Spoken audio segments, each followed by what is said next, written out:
Welcome to our channel. Today we how to verify your AWS S3 bucket encryption with AWS KMS, complete guide step by step clearly. To verify your AWS S3 bucket encryption with AWS KMS, start by logging into your AWS Management Console. Navigate to the S3 service from the console's homepage. In the S3 dashboard, locate the bucket you want to verify. Click on the name of the bucket to open its details. Once in the bucket details, go to the Properties tab.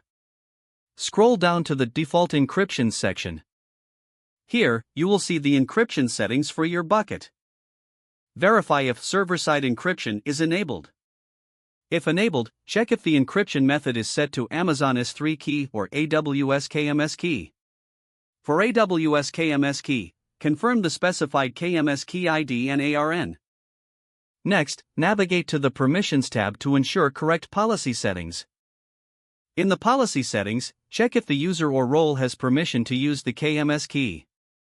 Review the bucket policy for any additional permissions required for decryption. To further validate encryption, select an object in the bucket. Open the object's properties by clicking on its name. In the object properties, look for the encryption section. Ensure it indicates the use of AWS KMS for encryption.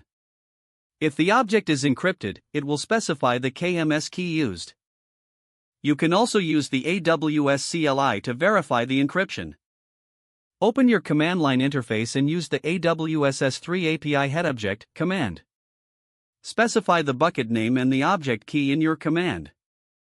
Review the output to see the encryption status. Ensure it shows that the object is encrypted with the specified KMS key. For further verification, navigate to the KMS service in the AWS Management Console. Select the KMS key that your bucket is using for encryption. Check the key's configuration to make sure it is enabled and available. This ensures the key has not been deleted or disabled accidentally. By following these steps, you can verify the encryption status of your AWS S3 bucket and objects effectively. If the page does not load, refresh the browser or try again in a private or incognito window. Don't forget to like this video and subscribe to our channel for more step-by-step tech guides.